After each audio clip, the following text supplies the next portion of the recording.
আসসালামু আলাইকুম রহমতুল্লাহ। Yes, yes.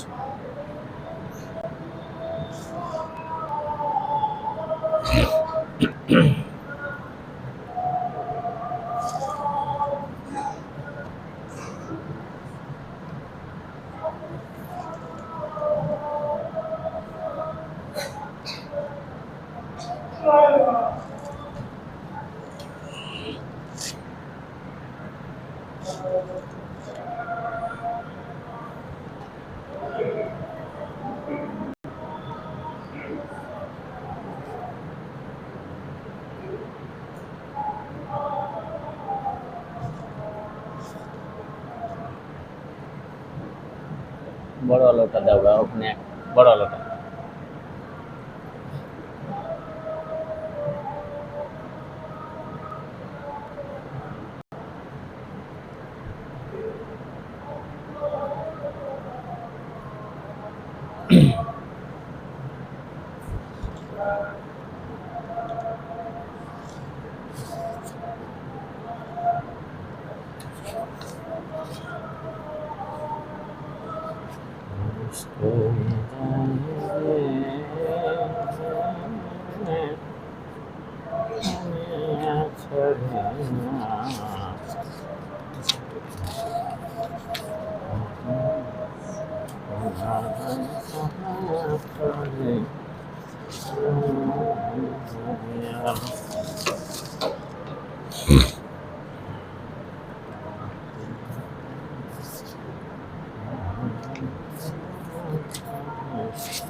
সিটে দেন, সিটে।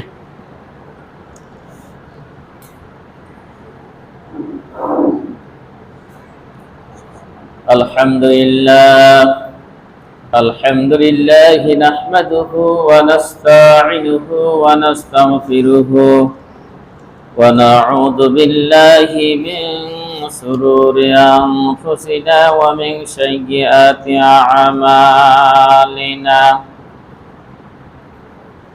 من يهده الله فلا مضل له ومن يضلله فلا هادي له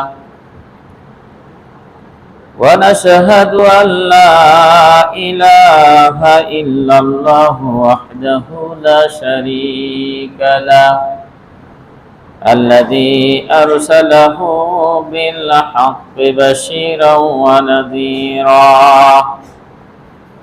وداعيا إلى الله بإذنه وسراجا منيرا. أما بعد أعوذ بالله من الشيطان الرجيم. بسم الله الرحمن الرحيم.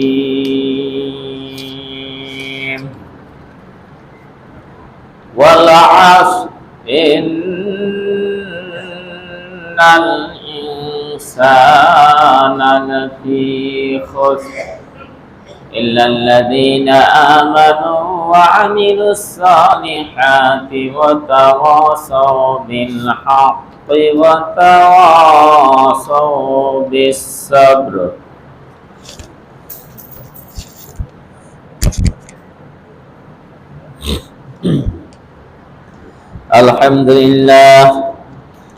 الحمد لله نحمده ونستعينه ونستغفره ونؤمن به ونتوكل عليه ونعوذ بالله من شرور أنفسنا ومن سيئات أعمالنا. من يهده الله فلا مضل له ومن يضلله فلا هادي له. ونشهد أن لا إله إلا الله وحده لا شريك له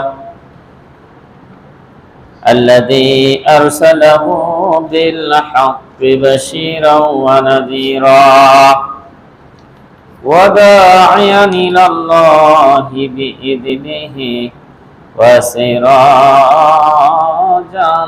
منيرا. أما بعد، أعوذ بالله من الشيطان الرجيم. بسم الله الرحمن الرحيم.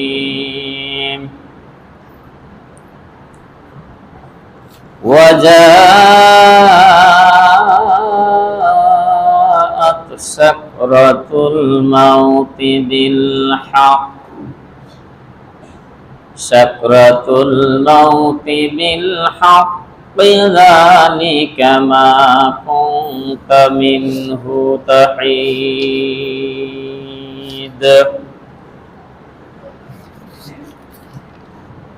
وعن عائشة رضي الله تعالى عنها ما رأيت أحدا الوجع عليه أشد من رسول الله صلى الله عليه وسلم. رواه البخاري ومسلم ومشকাত. মানুষ কই যায় রে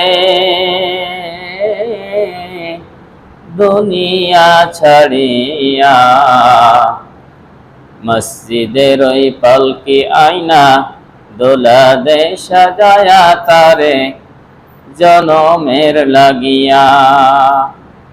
মসজিদের ওই পালকি আয়না দোলা দে সাজায়া তারে জনমের লাগিয়া। মানুষ কই যায় রে দুনিয়া ছাড়িয়া, মসজিদের ওই পালকি আয়না দোলা দে সাজায়া তারে জনমের লাগিয়া। মসজিদের ওই পালকি আয়না দোলা দে সাজায়া তারে জনমের লাগিয়া। এই বাড়ির লাগিয়া কত করলা মারামারি, মামলা মোকদ্দমা কইরা খুয়াইলা রে করি। এই বাড়ির লাগিয়া কত করলা মারামারি, মামলা মোকদ্দমা কইরা খুয়াইলা রে করি। আজকে তুমি যাবে চলে, আজকে তুমি যাবে চলে সব কিছু ফেলিয়া। মসজিদের ওই পালকি আয়না দোলা দে সাজায়া তারে জনমের লাগিয়া। মসজিদের ওই পালকি আয়না দোলা দে সাজায়া তারে জনমের লাগিয়া। ছেলে মেয়ে নববধূর প্রেমেতে মজিয়া, নামাজ রোজা সব খোয়াইলা দুনিয়ায় আসিয়া। ছেলে মেয়ে নববধূর প্রেমেতে মজিয়া, নামাজ রোজা সব খোয়াইলা দুনিয়ায় আসিয়া। সেই ছেলেরাই গোসল দিবে, সেই ছেলেরাই গোসল দিবে মশারি টানায়া। মসজিদের ওই পালকি আয়না দোলা দে সাজায়া তারে জনমের লাগিয়া। মানুষ কই যায় রে দুনিয়া ছাড়িয়া, মসজিদের ওই পালকি আয়না দোলা দে সাজায়া তারে জনমের লাগিয়া। আলহামদুলিল্লাহ, সমস্ত প্রশংসা সমস্ত গুণগান সেই মহান রব্বুল আলামিনের দরবারে, যার অশেষ মেহেরবানিতে আমরা বিগত একটি সপ্তাহ অতিবাহিত হওয়ার পর এই সালাতুল জুমার মসজিদে এসে উপস্থিত হতে পেরেছি। এই জন্য সেই মহান রব্বুল আলামিনের দরবারে শুকরিয়া জ্ঞাপন করছি। সকলে বলছি আলহামদুলিল্লাহ। লক্ষ কোটি দুরূদ ও তাসলিমা বর্ষিত হোক বিশ্ব নবীর প্রতি। সকলে বলছি সাল্লাল্লাহু আলাইহি ওয়াসাল্লাম। সম্মানিত উপস্থিতি, আমি আপনাদের সামনে গত জুমায় মৃত্যু সম্পর্কে আলোচনা করছিলাম। মৃত্যু সম্পর্কে আলোচনা করতে করতে অর্ধেক আলোচনা হয়েছে, তারপর সময় শেষ হয়ে গেছে। এই জন্য আজকেও সেই আলোচনাটাই করতে চাই আপনাদের সামনে। আল্লাহ রাব্বুল আলামিন পৃথিবীতে যত মাখলুকাত সৃষ্টি করেছেন, তিনি বলছেন যে সবার যেহেতু মৃত্যুবরণ করাই লাগবে, এই মৃত্যু থেকে কেউ রেহাই পাবে না। মাটি থেকে তৈরি করা হয়েছে, আবার তোমাদেরকে মাটির মধ্যেই ফিরিয়ে নেওয়া হবে। কিয়ামতের মাধ্যম দিয়ে আবার ওই মাটি থেকে তোমাদেরকে কি করা হবে? আমার কাছে নিয়ে আসা হবে। তাই এই দুনিয়াতে তোমরা আল্লাহকে ভুলে গিয়ে আল্লাহর সাথে নাফরমানি করে চলাফেরার চেষ্টা করিও না। এটা আল্লাহ রাব্বুল আলামিন কুরআনুল কারীমে অনেক জায়গাতে বলে দিয়েছে। আজকে মানুষ আল্লাহর অবাধ্যতা, আল্লাহর বিরুদ্ধাচরণ, আল্লাহর কথা মানছে না। আল্লাহ রাব্বুল আলামিন এই সমস্ত মানুষদেরকে ধমক দিয়ে তিনি অনেক কথাই বলেছেন, অনেক জায়গায়তে বলেছেন যে তোমরা যেহেতু মৃত্যু থেকে পলায়ন করতে পারবে না, সেহেতু সেই মৃত্যুকে স্মরণ করে আখিরাতের জীবন জিন্দেগি এই পৃথিবীতে তৈরি করা তোমাদের জন্য উচিত। বিশ্বনবী জনাবে মুহাম্মদ রাসূলুল্লাহ সাল্লাল্লাহু আলাইহি ওয়াসাল্লামের কাছে একজন ব্যক্তি আসলেন। আন্না রাজুলান জাআ ইলান নবী সাল্লাল্লাহু আলাইহি ওয়াসাল্লাম, বিশ্বনবীর কাছে আসলেন। তারপর বিশ্বনবীকে জিজ্ঞেস করলেন, মান আকিয়াসুন নাস ওয়া আহজাবুন নাস, হে বিশ্বনবী, এই পৃথিবীর বুকে সবচাইতে বুদ্ধিমান ব্যক্তিকে, সবচাইতে চালাক ব্যক্তিকে? বিশ্বনবী সঙ্গে সঙ্গে বললেন, যে ব্যক্তি এই পৃথিবীর বুকে মৃত্যুকে স্মরণ করে আখিরাতের জীবনের জিন্দেগি জীবন যাপন করে, পৃথিবীর বুকে সবচাইতে ওই ব্যক্তি হচ্ছে বুদ্ধিমান এবং চালাক। তাহলে বিশ্বনবী বললেন যে চালাকটা হচ্ছেন সেই, যেই হচ্ছে এই পৃথিবীতে আল্লাহর দেওয়া বিধান অনুযায়ী চলে এবং মরতে হবে এই মরণকে স্মরণ করে আখিরাতের জিন্দেগির জন্য এই দুনিয়াতে তিনি বসবাস করেন। ইনি হচ্ছেন সবচাইতে বুদ্ধিমান, চালাক। আর আজকে দেখুন আমাদের মাঝে সবচাইতে বুদ্ধিমান কে? আমাদের মাঝে সবচাইতে বুদ্ধিমান কে যদি বলা যায়, যে যত মিথ্যা কথা বলতে পারবে, যে যত মানুষকে ঠকাতে পারবে, যে যত এই দুনিয়াতে বেশি বেশি টাকা কামাতে পারবে, বাড়ি গাড়ি করতে পারবে, আমরা মনে করি এই হচ্ছে সবচাইতে বুদ্ধিমান। এটা হচ্ছে আমাদের ভাষায়। কিন্তু বিশ্বনবী বলছে না না না, সেই বুদ্ধিমান নয়। বুদ্ধিমান হচ্ছেন তিনি, যিনি হচ্ছেন আখিরাতকে স্মরণ করে এই দুনিয়াতে চলাফেরা করবে এবং আখিরাতের জীবনের জন্য প্রস্তুতি গ্রহণ করবে। তাই মৃত্যু যেহেতু অবধারিত, আর মৃত্যুর কষ্ট অনেক, মৃত্যু যখন হয় তখন মানুষের অনেক কষ্ট হয়। যদি ওই ব্যক্তি হয় কাফের, তারপরেও মৃত্যুর সময় কষ্ট হয়। নবী রাসূল যে মৃত্যুবরণ করছে তাদেরও কষ্ট হয়েছে। বিশ্ব নবীর স্ত্রী হযরত আয়েশা রাদিয়াল্লাহু তাআলা আনহা হতে বর্ণিত, তিনি বলেন,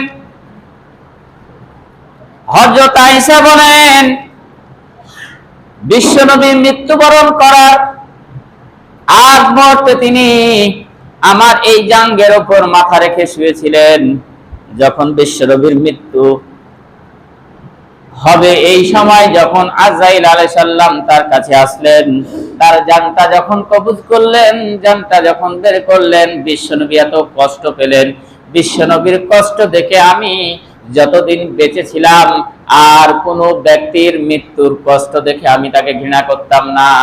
কে বলছেন? হযরতে আয়েশা রাদিয়াল্লাহু তাআলা আনহা বলছেন যে আমি হয়তো মনে করতাম যে মুমিনের মৃত্যু হবে আরামের মৃত্যু, তাদের কষ্ট হবে কেন? কিন্তু কোন ব্যক্তিকে যদি মৃত্যুর সময় চোখ বড় বড় করে দেয়, পায়খানা পেশাব ফিরা দেয়, মানে একাকার অবস্থা হয়ে যায়, এই যে আমরা মনে করতাম যে সারা জীবনে লোকটা খারাপ কাজ করছিল, এখন ফেরেশতা তার সামনে জান কবজ করতে এসে এই যে রূহটা দেহের এদিক সেদিক ছোটাছুটি করতেছে, জোর করে বের করতেছে। একটা জীবন্ত মানুষের চামড়া যদি ছিলায় নাই, একটা জীবন্ত খাসির চামড়া যদি সরাসরি টেনে হিসকে মানে ছিলে নাই, কতটা কষ্ট পাবে।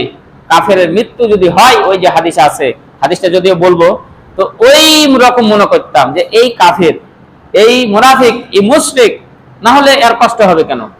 কিন্তু বিশ্বনবীর যখন মৃত্যুর কষ্ট দেখলাম, হযরত আয়েশা রাদিয়াল্লাহু তাআলা আনহা বলছেন, তারপর থেকে আমি কখনো আর কোনো মানুষের মৃত্যু যখন কষ্ট স্বীকার করত, কষ্ট যখন হতো, আমি আর খারাপ মনে করতাম না।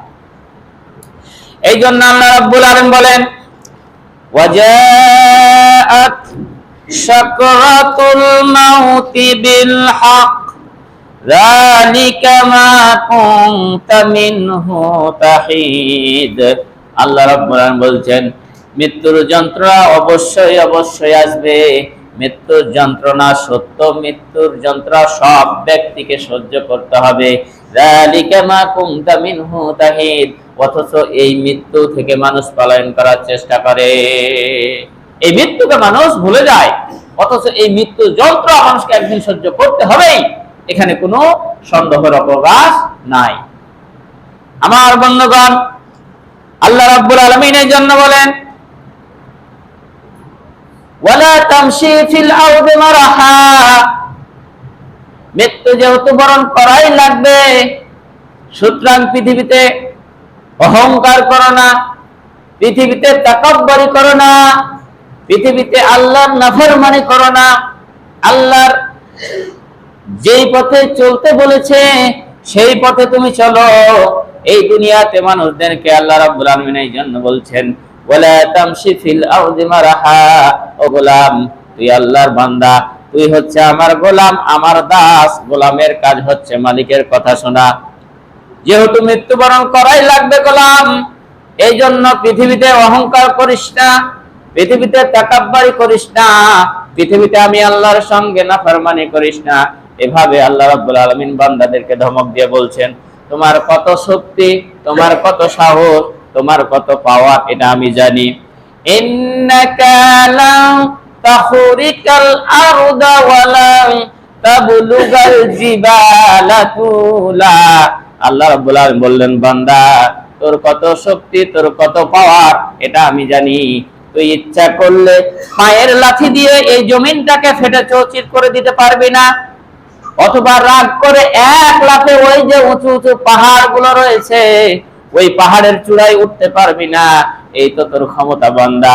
সুতরাং ক্ষমতা যেহেতু নাই তোর, সেহেতু আমার কথা মতো এই পৃথিবীতে চলাফেরা কর। এভাবে আল্লাহ রাব্বুল আলামিন সবাইকে ধমক দিয়ে বলেছেন যে তোর ক্ষমতা কত। এক লাঠি দিয়ে ওই যে লূত আলাইহিস সালামের জাতিরা আপনার পাহাড় কেটে বাড়ি করত, তারপর আদের জাতিরা আপনার এক মানে মাটিতে এমন জোরে তারা লাথি মারতো, মাজা বারাবার তারা কি করতো, মানে জমিনে ঢুকে যেত। যখন তাদেরকে বলল যে আল্লাহ গজব দিবে তোমাদের উপর, আল্লাহর কথা শোনো, না হলে আল্লাহ এমন ঝড় দিবে তোমাদের বাড়ি ঘর উড়াই ফেলে দিবে, তারা বললে আমাদেরকে উড়াই নিয়ে যাবে, মানে এমন জোরে লাথি মারলো, মাজা পর্যন্ত তারা কি করলো, জমিনের মধ্যে ঢুকায় গেল। ঢুকে যাওয়ার পর বলছে এখন কেমন করে, কত বাতাস আছে, কত ঝড় আছে, আসুক, আমাদেরকে কিভাবে উড়াইয়া নিয়ে যাবে, নিয়ে যাক তো। আপনার ওই যে যখন দেখেন যে তেলের যা ঘাইন, ওই গরু দিয়ে যে আপনার তেল পিটতো না আগে, ঘাইন যে ঘুরাইতো, ওই তেল দেখা গেল যে এক জায়গাতেই থাকতো, ঘাইনটা ঘুরতে ঘুরতে ঘুরতে ঘুরতে তেলকে পিষতে পিষতে এক সময় খৈল করে ফেলতো, এক সময় তেল বের করে ফেলতো। ওই জাতির লোকেদেরকে তারা এমন ভাবে মাজা বরাবর জমিনে ঢুকে গিয়েছিল, এমন ঝড় দিল আল্লাহ রাব্বুল আলামিন 3 দিন 3 রাত। ওই যে তার তেলের ঘানের মতন গরু যেমন ঘুরে, ওই ঘুরতে ঘুরতে তাদের শরীরটা একদম ভেঙ্গে চৌচির হয়ে পৃথিবী থেকে তারা বিদায় নিয়ে নিয়েছে। গোটা জাতিকে জাতি আল্লাহ রাব্বুল আলামিন এভাবে তাদেরকে ঝড় দিয়ে ধ্বংস করে দিয়েছেন। লূত আলাইহিস সালামের জাতিকে আল্লাহ রাব্বুল আলামিন পাহাড়কে চাপিয়ে দিয়ে জমিনকে এপার উপর করে তাদেরকে কি করছেন, এই পৃথিবী থেকে তাদেরকে বিদায় করে দিয়েছেন। এই জন্য আল্লাহ রাব্বুল আলামিন বলছেন, এত শক্তি তো তোদের নাই, আমাদের শক্তি আছে। হযরত আদম আলাইহিস সালাম তিনি ছিলেন 60 হাত লম্বা মানুষ, তিনি 1000 বছর বেঁচেছেন। নূহ আলাইহিস সালাম এভাবে তারা আমাদের চাইতে ডবল, 3 ডবল, 5 ডবল লম্বা তারা ছিল। এত শক্তি, এত সুঠাম দেহের অধিকারী ছিল। আস্তে আস্তে মানুষ এত বাঁধা হয়ে গেল, এত দুর্বল হয়ে গেল। আল্লাহ রাব্বুল আলামিন বলছেন, ফেরাউনের চাইতে তো তোর বেশি শক্তি নাই বান্দা, আবু জেহেলের চাইতে তো তোর বেশি শক্তি নাই বান্দা, উতবা, সাইবা, ওয়ালিদ বিন মুগিরা, আবু লাহাব, এদের চাইতে তো তোর শক্তি নাই। আমি যেহেতু তাদেরকে মৃত্যু, এই পৃথিবী থেকে মৃত্যুর মাধ্যমে বিদায় করে দিয়েছিলাম, লাঞ্ছনার মৃত্যু, কিয়ামতের আগ পর্যন্ত যারা থাকবি বান্দা, আমার কথা শোন, আমার পথে চল, আমার কথা অনুযায়ী এই পৃথিবীতে চলাফেরা কর। আবু জেহেলের মতো শক্তি আছে? আপনার আমার আবু জেহেলের মতো শক্তি কি আর পাবো? আমাদের আজকে দেখা গেল যে 17টা বছর যে অত্যাচার নির্যাতন করছে, আজকে কি বাংলাদেশে তারা বসবাস করতে পারছে? এখন যারা ধরেন মনে করেন পাস করে আছে, এরাও যদি এই জুলাই সরকারের সাথে বেইমানি করে, বিট্রে করে, দেখা গেল 1 বছর সরকারে থাকতে পারবে না। মানুষের মুখে মুখে এখনই যেমন তাদের পতনের ডাক চলে আসতে গেছে। এই যে মানুষ যখন ক্ষমতা পায়, মানুষ যখন পাওয়ার পায়, নিজেকে কি যে মনে করে আল্লাহ জানে। আল্লাহ রাব্বুল আলামিন এটা কথা, এই কথাটাই বলছে যে তোর এত কি হলো, কি এমন তোর হয়ে গেল, মরণের কথা কি স্মরণ নাই, মরতে কি হবে না? আল্লাহ রাব্বুল আলামিন এই কারণে বলছেন যে মরতে যেহেতু হবে, সেহেতু কবরের কথা চিন্তা করে, কবরের 3টা প্রশ্নের কথা চিন্তা করে, আখিরাতে 5টা প্রশ্ন করা হবে, হাসরের ময়দানে এই 5টা প্রশ্নের কথা চিন্তা করে এই দুনিয়াতে তবে চলাফেরা করতে হবে। আল্লাহ রাব্বুল আলামিন এই কথায় অনেক জায়গায় বলছেন, যেহেতু মৃত্যু থেকে পলায়ন করতে পারবা না। আল্লাহ রাব্বুল আলামিন বললেন, মিনহা খলাকনাকুম ওয়া ফিহা নুঈদুকুম ওয়া মিনহা নুখরিজুকুম তারাতান উখরা। আল্লাহর গোলাম, তোকে এই মাটি থেকে একদিন সৃষ্টি করা হয়েছে, আমাদেরকে এই মাটি থেকে একদিন সৃষ্টি করা হয়েছে, আবার মরার পর এই মাটির বুকে আমাদেরকে কবরস্থ করা হবে। আল্লাহ রাব্বুল আলামিন মাটিকে এমন কোন শক্তি দেয় নাই যে কবর দেওয়ার পর আপনার আমার এই হাড় হুড্ডি খেয়ে শেষ করে দিবে, আপনাকে আর তুলতে পারবে না। আল্লাহ বললেন, ওই মাটি থেকে আমি কিয়ামতের ময়দানে আবার তোমাকে হাজির করাবো আমার কাছে। কি কারণে? তুম্মা লাতুসআলুন্না ইয়াউমাইযিন আনিন নাঈম। এই দুনিয়াতে তোকে একটা নির্দিষ্ট সময় আমি দিয়েছি বান্দা, এই নির্দিষ্ট সময় নিয়ামত, অসংখ্য নিয়ামত দিয়েছেন আপনাকে আমাকে। মানুষকে আল্লাহ অসংখ্য নিয়ামত দিয়েছেন, অসংখ্য নিয়ামত ভোগ করার জন্য আপনাকে আমাকে নির্দিষ্ট একটা সময় আল্লাহ পাক এই পৃথিবীর বুকে রেখেছেন। আল্লাহ রাব্বুল আলামিন বললেন, বান্দা কত নিয়ামত দিয়েছি, এই নিয়ামত গুলো তুমি ভোগ করবে। ওয়া ইন তাউদ্দু নি'মাতাল্লাহি লা তুহসুহা। আল্লাহ বলেন, কত নিয়ামত দিয়েছি বান্দা, অসংখ্য নিয়ামত দিয়েছি, তুই গুনে গুনে শেষ করতে পারবি না। এই নিয়ামত পৃথিবীতে ভোগ করবি, মরার পর এই নিয়ামতের হিসাব আমি কিয়ামতের ময়দানে নিব। তাহলে নিয়ামতের ভোগ করার জায়গা হচ্ছে এই পৃথিবী, আর এই পৃথিবী থেকে যখন আপনি আমি মরে আবার হাসরের ময়দানে যাব, এই নিয়ামতের সবটুকু হিসাব আপনাকে আমাকে দিতে হবে। সুম্মা লাতুসআলুন্না ইয়াউমাইযিন আনিন নাঈম। আপনাকে যে পাওয়ার দেওয়া হয়েছে, আপনাকে যে ক্ষমতা দেওয়া হয়েছে, আপনাকে যে সন্তান সন্ততি দেওয়া হয়েছে, আপনাকে যে একটা হায়াত দেওয়া হয়েছে, এই হায়াতের তুমি প্রশ্নের উত্তর দাও। তুমি কোন পথে ব্যয় করেছো, তুমি ভালো কাজ করেছো না খারাপ কাজ করেছো, এইগুলা আপনাকে আমাকে প্রশ্ন করা হবে কিয়ামতের ময়দানে। আল্লাহ রাব্বুল আলামিন এই জন্য বলছেন যে এই দুনিয়াতে যেহেতু তোমাকে থাকতে হবে একটা নির্দিষ্ট সময়, এই নির্দিষ্ট সময় পর আবার চলে যেতে হবে, সেহেতু এই দুনিয়া থেকে বেশি সময় নষ্ট না করে যে আখিরাতের জিন্দেগিকে স্মরণ করে এই দুনিয়াতে চলাফেরা করবে, সেই হচ্ছে বেশি চালাক, সেই হচ্ছে বেশি বুদ্ধিমান। প্রিয় হাজিরিন, আল্লাহ রাব্বুল আলামিন এই জন্য অনেক জায়গাতে বলছেন যে কাফেরদের মৃত্যু যখন হবে, কাফেরদের মৃত্যু যখন হবে তখন তাদের অবস্থাটা কি হবে আমরা একটু শুনুন হাদিস এবং কোরআন দিয়ে। সর্বপ্রথম কোরআনের আয়াত দিয়ে আমি আপনাদের সামনে আলোচনা করি। আল্লাহ রাব্বুল আলামিন বলেন, ওয়ালাউ তারা ইদিজ জালিমুনা ফি গামারাতিল মাউত ওয়াল মালাইকাতু বাশিতু আইদিহিম আখরিজু আনফুসাকুম আল-ইয়াওমা তুজজাউনা আযাবাল হুন বিমা কুনতুম তাকুলুনা আলাল্লাহি গায়রাল হক ওয়া কুনতুম আন আয়াতিহি তাস্তাকবিরুন।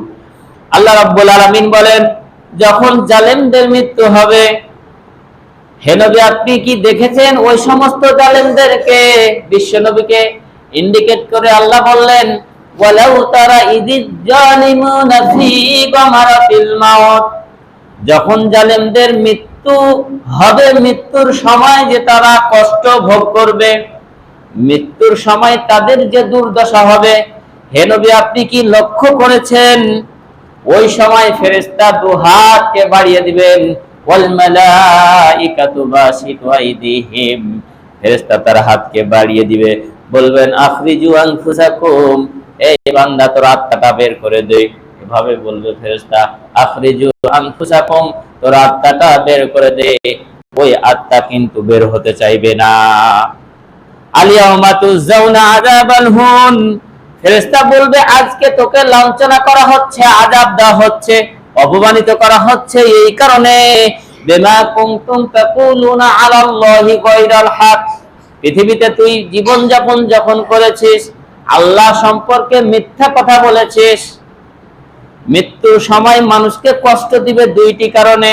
একটি কারণে মানুষ আল্লাহকে মানতে চায় না, মানুষ আল্লাহর ব্যাপারে মিথ্যা কথা কয়, মানুষ আল্লাহকে রব হিসাবে মানতে চায় না। অনেক মানুষ বলেন দেয়ার ইজ নো গড, আল্লাহ বলতে কোনো জিনিস নাই, আমরা এমনি এমনি এই পৃথিবীতে চলে এসেছি, আল্লাহ বলতে কোনো জিনিস নাই। এই নবী রাসূল মিথ্যা কথা বলেছে, এই মৌলভী মাওলানা মিথ্যা কথা বলেছে, এই দরবেশ আলেম মিথ্যা কথা বলছে, আল্লাহ বলতে কোনো জিনিস নাই। তাদের যুক্তি হচ্ছে আইযা মিতনা ওয়া কুননা তুরাবান যালিকা রাজউন বাঈদ। ওই সমস্ত নাস্তিকদের যুক্তি হচ্ছে আমরা মরে যাব, মরে যাওয়ার পর মাটিতে কবর দিয়ে দেওয়া হবে, কবর দিয়ে দেওয়ার পর আমাদের হাড় হড্ডি গুলো গলে পচে সরে মাটির সঙ্গে মিশে যাব, ওইখান থেকে আবার নাকি আমাদেরকে কিয়ামতের ময়দানে উঠানো হবে। ওই সমস্ত কাফের যারা রয়েছে এই সমস্ত কথাগুলো তারা বিশ্বাস করে না, তারা আল্লাহর এই সমস্ত আল্লাহকে বিশ্বাস করতে চায় না। আল্লাহ রাব্বুল আলামিনের ওই ফেরেশতা আজরাইল বলবে, এই কারণে তোকে আজকে আযাব দেওয়া হচ্ছে, এই কারণে তোকে কষ্ট দেওয়া হচ্ছে, এই কারণে তোকে অপমানিত লাঞ্ছনার মৃত্যু দিয়ে পৃথিবী থেকে তোকে বিদায় করা হচ্ছে। আর একটা কারণ হচ্ছে ওয়া কুনতুম আন আয়াতিহি তাস্তাকবিরুন, আমি বিশ্ব নবীর মাধ্যমে যে কোরআন নাজিল করে মানুষের হেদায়েতের জন্য নাজিল করেছি, অনেক বান্দা রয়েছে নিজে তো কোরআন পড়ে না, নিজে তো কোরআন মানে না, কেউ যদি কোরআন পড়তে চায়, কেউ যদি কোরআন মানতে চায়, তাকে এই দুনিয়াতে লাঞ্ছনা করে, অপমানিত করে, তাকে এই দুনিয়াতে জেল জুলুম হুলিয়া যত রকমের তার পাওয়ার রয়েছে ওই ব্যক্তিকে কষ্ট দেওয়ার চেষ্টা করে।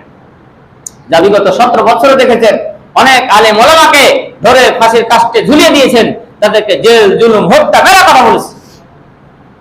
আল্লাহ রাব্বুল আলামিন বলছে এই সমস্ত ব্যক্তিরা যারা আজকে এই দুইটা গুণ যাদের মধ্যে আছে, যারা নিজে আল্লাহকে মানবে না, আল্লাহর ব্যাপারে মিথ্যা কথা বলেছে, আল্লাহকে বিশ্বাস করতে চায়নি মানুষকে, বরঞ্চ আল্লাহর ব্যাপারে নাস্তিকতার বিদ্যা দিয়েছে, আজকে দেখা গেল আপনার বাংলাদেশে যেমন কবি শামসুর রহমান, তারপর মঈনুদ্দিন বাদল, এই যে চট্টগ্রামে একটা এমপি ছিল, এইভাবে আহমদ শরীফ থেকে শুরু করে তসলিমা নাসরিন, কত নাস্তিক রয়েছে বাংলাদেশে যারা আল্লাহকে বিশ্বাস করে না।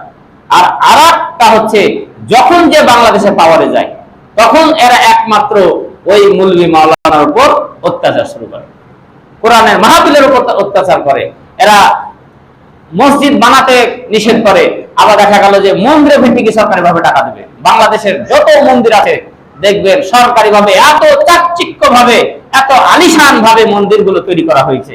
তাদের পরিহিতদের, আপনি ওই সেন্ট মার্টিন যাবেন, আপনি মহেশখালী দ্বীপে যাবেন, এই যে আপনার ইসকন এরা রয়েছে, ওখানে একটা বললো কয়টা 15টা সোনার মূর্তি রয়েছে এই মহেশখালী দ্বীপে। তার মধ্যে এই 5ই আগস্টের মধ্যে 2টা নাকি চুরি হয়ে গেছে, তাই বললো যে 2টা নাকি চুরি হয়ে গেছে। তো ওইখানে এত সোনা, দেখা গেল তারাই তো এখানে উপজাতি, তারা আছে, আমরা মুসলমান 95% মুসলমান, তাহলে 5% হচ্ছে উপজাতি রয়েছে। এত সোনার মালিক কিভাবে হওয়া হবে? ওদের চাকচিক্য চলাফেরা, সরকার তাদেরকে প্রোটেক্ট করে, সরকারি দল তাদেরকে, আপনার যে যখন সরকার আসে তখন তাদেরকে মানে সুবিধা দেয়। কিন্তু মসজিদের কথা কোন সরকার আজ পর্যন্ত একটা মসজিদের টাকা দিল? কেউ দিল? আপনি দেখা গেল যে ভোটের আগে কোন এমপি, চেয়ারম্যান, মেম্বার, আপনি দেখেন আপনার এই যে এখন ভোট নাই, বিগত সামনে 5টা বছর আপনার মসজিদে এমপি মন্ত্রী দান করবে না। আবার ভোটের আগ মুহূর্তে তখন দেখা গেল 1 বছর আগে থেকে দান করতে লাগলো, স্বেচ্ছায় মাহফিলে চলে আসবে, বিভিন্ন জায়গাতে যাবে। তার মানে তাদের উদ্দেশ্য খারাপ, তাদের উদ্দেশ্য খারাপ যে আমি সামনে ভোটে দাঁড়াবো, আমার ভোট দেওয়ার জন্য তারা কিছু টাকা ইনভেস্ট করে ওই সময়। কিন্তু এখন পাস করছে, এখন যান, এখন ঘুরে ঘুরে তার পিএস এর সঙ্গে আপনি যোগাযোগ করতে পারবেন না। এই হচ্ছে আল্লাহ রাব্বুল আলামিন বলছেন যে তুই আয়াত সম্বন্ধে, কোরআন সম্বন্ধে তুই বাধা দিয়েছিস, তাকাব্বুরি করেছিস। আল্লাহ বলেন এই জন্য বলছেন কিসের তো তাকাব্বুরি, লা তামসি ফিল আরদি মারহা, এই দুনিয়াতে তুই তামসা করিস না, অহংকার তাকাব্বুরি করে না। ইন্নাল্লাহা লা ইউহিব্বু কুল্লা মুখতালিন ফাখুর। আল্লাহ রাব্বুল আলামিন বলছেন যে আল্লাহ কোন অহংকারী তাকাব্বুরি বান্দা যারা গর্ব করে তাদেরকে পছন্দ করেন না। সুতরাং ওয়াকসিদ ফি মাশইকা ওয়াজুজ মিন সাউতিকা, আল্লাহ রাব্বুল আলামিন বলছেন এই দুনিয়াতে যখন চলাফেরা করবি মধ্যম পথা অবলম্বন করবি, যখন চলাফেরা করবি তখন মাটির দিকে তাকায়া আল্লাহর দেওয়া আল্লাহর পথে এই জমিনকে স্মরণ করে তুই চলাফেরা করবি। আর ওয়াজুজ মিন সাউতিকা, যখন কথা বলবি তখন নরম সুরে আল্লাহর দেওয়া মধ্যম পন্থায় আস্তে আস্তে কথা বলবি। কোন মানুষকে কষ্ট দিয়ে কথা বলা যাবে না, কোন মানুষকে অহংকার করে কষ্ট দেওয়ার উদ্দেশ্যে জোরে জোরে কথা বলা যাবে না। আল্লাহ বলছেন ইন্না আনকারাল আসওয়াতি লা সাউতুল হামির, এই পৃথিবীতে সবচাইতে খারাপ সাউন্ড, খারাপ আওয়াজ হচ্ছে গাধার সাউন্ড। অর্থাৎ যারা চিল্লা চিল্লা কথা বলে, জোরে জোরে ঝগড়া ফাসাদ করে, এরা হচ্ছে গাধার চাইতে খারাপ। আর আজকে রোজা অবস্থায় মারামারি লেগে গেল, ঝগড়া লেগে গেল, মসজিদে আছে সভাপতি নির্বাচন কেন্দ্র করে পিটাপিটি শুরু করে দিল, ঈদগাহের ময়দানে আছে 1-2 মিনিট কম বেশি করাকে কেন্দ্র করে শুরু হয়ে গেল। কত ঘটনা ঘটতেছে আমাদের মানে বাংলাদেশ। অথচ আল্লাহ রাব্বুল আলামিন বলছেন সাউন্ড নিচে কর, চলাফেরা কর আস্তে আস্তে নরম সুরে, তাহা অহংকার করে আওয়াজ দিয়ে গর্ব করে এই জমিনে চলাফেরা করবি না, যেহেতু মরতে হবে। আল্লাহ রাব্বুল আলামিন যাই হোক, এই সময় এই কাফেরদের কাছে যখন আজরাইল আলাইহিস সালাম আসবেন, আসার পর আজরাইল আলাইহিস সালাম যখন আসবেন তখন এইভাবে তাকে বলবেন যে বের হয়ে আয়, বের হয়ে। এই কথাটা অন্য জায়গাতে বলছেন যে কেমন করে তুমি চলাফেরা করো। আল্লাহ রাব্বুল আলামিন বলেন ওয়ালাউ তারা ইয ইয়াতাওয়াফাল্লাযীনা কাফারুল মালাঈকাতু ইয়াজরিবুনা উজুহাহুম ওয়া আদবারহুম ওয়া যুকু আযাবাল হারিক। আল্লাহ বললেন নবী তুমি কি দেখো না, যখন ফেরেশতারা ওই কাফেরদের জান কবজ করার জন্য যায় তখন তাদের মুখে প্রহার করে, তাদের পিঠে প্রহার করে, তাদের সাইডে প্রহার করে, আর বলে এই বেটা বের হয়, এই খবিসাতটা, ইয়া আইয়াতুহান নাফসুল খাবিস, এই খবিসাতটা বের হয়ে আই, উখরুজি ইলা গযাবিন মিনাল্লাহি ওয়া সাখাতিন মিনাল্লাহি, আল্লাহর গজবের দিকে, আল্লাহর ক্রোধের দিকে, আল্লাহর শাস্তির দিকে তুই বের হয়ে আয়। এভাবে বলে বের হয়, বের হয়, যখন বের হয়ে আসতে চায় না, মুখে মারে, গালে মারে, পিঠে মারে ফেরেশতা। ফেরেশতার মার যদি আপনি খান, এমনি তো চোখ বাড়িয়ে যায়, এমনি তো ভয়ে তখন চোখটা মনে হবে যে বের হয়ে ফুটে পড়ে গেল। এমনি পায়খানা পেশাব ফিরে, ওই সময় অনেকে পেশাব পায়খানা ফিরে দেয় না জান কবজের আগ মুহূর্তে, কারণ ওই আজরাইল বিকট রূপ নিয়ে, পৃথিবীর সবচাইতে খারাপ রূপ নিয়ে এবং সবচাইতে খারাপ পোশাক, দুর্গন্ধযুক্ত পোশাক পরে আপনার একদল ফেরেশতা তার মাদ্দা বাসারিহি, চোখের যতদূর দৃষ্টি সীমা গেছে ওখানে একদল ফেরেশতা বসে আছে ওই আত্মাটাকে, খবিশ আত্মাটাকে নেওয়ার জন্য ওখানে বসে আছে। এই আজরাইল আলাইহিস সালাম তার কাছ থেকে জানটা কিন্তু চাচ্ছে, কিন্তু সে বের হতে চাচ্ছে না। আল্লাহ রাব্বুল আলামিন এর জন্য বলেন কাফেরদেরকে, মুনাফিকদেরকে, ফাকাইফা ইযা তাআফফাতহুমুল মালাইকাতু ইয়াজরিবুনা উজুহাহুম ওয়া আদবারাহুম। আল্লাহ রাব্বুল আলামিন বললেন যে কিভাবে তোমরা এই দুনিয়াতে তাকাব্বুরি করো, অথচ ফেরেশতা তোমাদেরকে যখন জান কবজ করবে তখন মুখে মারবে, পিঠে মারবে। এই ফেরেশতার কথা স্মরণ করো। কাফেরদেরকে বলছেন, জালেমদেরকে বলছেন, মুশরিকদেরকে বলতেছে যে তাদের এই আত্মাটা নিল, নেওয়ার পর সঙ্গে সঙ্গে তাড়াহুড়া করে ওই খবিশ আত্মাটাকে নিয়ে ওখানে ফেরেশতা আছে তাদেরকে যে দিয়ে দিল। তারা তখন একটা চট নিয়ে এসেছিল, খারাপ চট, এই চটের সঙ্গে সঙ্গে ওটাকে কি করলো, জড়ায় নিল। জড়াইয়া নেওয়ার পর একবার আসমানের দিকে দৌড় দিল। ওখানে ওই চটে যখন দেখে এত গন্ধ, আসমান জমিন দুর্গন্ধে ভরে গেছে, তারা বলে এই খবিশ আত্মা কার? ওখানে বলবে তাহিলবাদ, জমিনের আসমানে গিয়া বলবে দরজা খোলেন। ওই ফেরেশতার দরজা, যারা দরজা রক্ষী রয়েছে তারা বলবে এই খবিশ আত্মা কার নিয়ে এসেছো? এই দুর্গন্ধ যুক্ত খবিশ আত্মা কার? বলবে মধুপুরের উমুকের খবিশের বেটা খবিশ, খবিশের বেটা খবিশ উমুক নাম, সবচাইতে যেটা খারাপ নাম, এই খারাপ নাম ধরে বলবে উমুকের খবিশের বেটা খবিশের আত্মা আমি নিয়ে এসেছি। ওই ফেরেশতা বলবে এই খবিশের জন্য আসমানের দরজা খোলা হবে না, খবিশের জন্য দরজা খোলা হবে না, সৌকান সৌকান দুরহা এগলে দুরহা। সঙ্গে সঙ্গে তখন ওকে নিয়ে আসবে, আর আপনি আমি ওই আপনার দেহটাকে এর মধ্যেই গোসল টোসুল করাইয়া, কাফন পরাইয়া, জানাজার নামাজ দিয়া আমরা কবরে দিয়ে আসলাম। হাদিসে এসেছে যখন আপনি কবরে কবরস্থ করে দিলেন ওই মুর্দাকে, 40 কদম যখন আপনি চলে আসলেন, সঙ্গে সঙ্গে ওই আত্মাটাকে নিয়ে এসে তার ওই শরীরটাতে দেওয়া হয়। তারপর ওই কবরে দুইজন ফেরেশতা আছে, মুনকার মুনাকির, যেহেতু কবরে আলোচনা করে আছে, এটা পরের ঘটনা। ওই জায়গাটার নাম, ওই আত্মাটাকে কবরে দিল, এবং এই 7 তবক জমিনের নিচে একটা জায়গা, এটা হচ্ছে সিজ্জিন, একটা জায়গা আছে। এই সিজ্জিন নামক জায়গাতে তাকে কি করবে, নিয়ে চলা হবে। ওখানে বলবে যে এর নামটা এখানে কি করে দাও, লিখে দাও। সিজ্জিন মানে হচ্ছে ওটা জাহান্নামীদের লিস্ট। তারপর ওই ব্যক্তি যদি মুমিন হয়, জান্নাতের কাফনের যে কাপড় রয়েছে, এই কাপড় থেকে একটি কাপড় নেওয়া হলো, জান্নাতের যত সুন্দর সুগন্ধি রয়েছে, সুগন্ধি নিয়ে ওই ব্যক্তির চোখের দৃষ্টি সীমা দূরে বসে আছে ফেরেশতারা।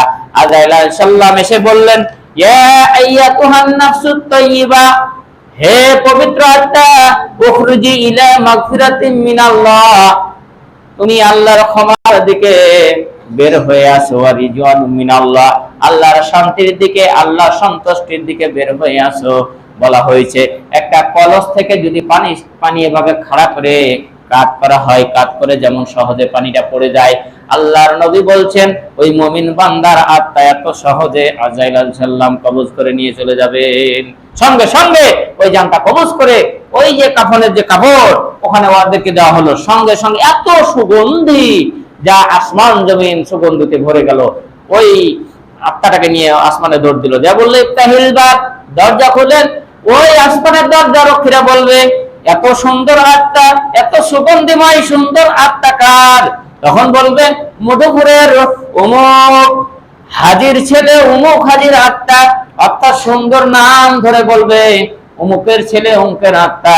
ফেরেশতা বলবে এর জন্য ক্ষমা করা হোক, আল্লাহ একে মাফ করে দাও, আল্লাহ একে ক্ষমা করে দাও, ইনি হচ্ছে তোমার পবিত্র বান্দা। এভাবে কিন্তু এক আসমান করতে করতে 7 আসমান নিয়ে চলে যাবো ওই আত্মাটাকে, প্রত্যেক আসমানে তার জন্য দোয়া করবে ফেরেশতারা। এবং আল্লাহ রাব্বুল আলামিন কে রে, এই বান্দা আমার সুন্দর বান্দা, তো জান্নাতি বান্দা, একের নাম দাও ইল্লিনের নামটা লিখে দাও। ইল্লিন হচ্ছে জান্নাতীদের লিস্ট, জান্নাতের রুহের লিস্ট, ওখানে লিখে দিয়ে এই যে কবর দিয়ে আপনি আসলেন, আবার ওই 40 কদম যাওয়ার পরে কবরে আপনার কি আত্মাটাকে দিয়ে দেওয়া হলো, সময় শেষ হয়েছে অলরেডি। তো সামনে জুমাতে আপনার কবরের আযাব নিয়ে এই বিষয়টা নিয়ে আলোচনা করা হবে ইনশাআল্লাহ। তো আপনি আমি জানছি যে এই দুনিয়া থেকে মৃত্যু বরণ যেহেতু করাই লাগবে, সুতরাং আপনাকে আমাকে আল্লাহর ইবাদত করতে হবে এবং মরণের জন্য প্রস্তুতি নিয়ে এই দুনিয়া থেকে আপনাকে আমাকে জীবনযাপন করতে হবে। আল্লাহ পাক আমাদের সকলকে যেন মরণের সময় মুমিন অবস্থায় মৃত্যুবরণ করার তৌফিক দান করে, সকলে আল্লাহু আমিন। এগুলি আমার সংক্ষিপ্ত বক্তব্য শেষ করলাম। আমা আলাইনা ইল্লাল বালাগ। আসসালামু আলাইকুম ওয়া রাহমাতুল্লাহ। আল্লাহুম্মা সাল্লি আলা মুহাম্মাদি ওয়া আলা মুহাম্মাদ কামা সাল্লাইতা আলা ইব্রাহিম ওয়া আলা আলি ইব্রাহিম ইন্নাকা হামিদুম মাজিদ। আল্লাহুম্মা বারিক আলা মুহাম্মাদি ওয়া আলা মুহাম্মাদ কামা বারাকতা আলা ইব্রাহিম ওয়া আলা আলি ইব্রাহিম ইন্নাকা হামিদুম মাজিদ। রব্বানা তাকাব্বাল মিন্না ইন্নাকা আনতাস সামিউল আলিম ওয়া তুব আলাইনা ইন্নাকা আনতাত তাওয়াবুর রাহিম। সুবহানা রাব্বিকা রাব্বিল ইজ্জাতি আম্মা ইয়াসিফুন। আসসালামু আলা মুরসালিন। আসসালামু আলাইকুম ওয়া রাহমাতুল্লাহ।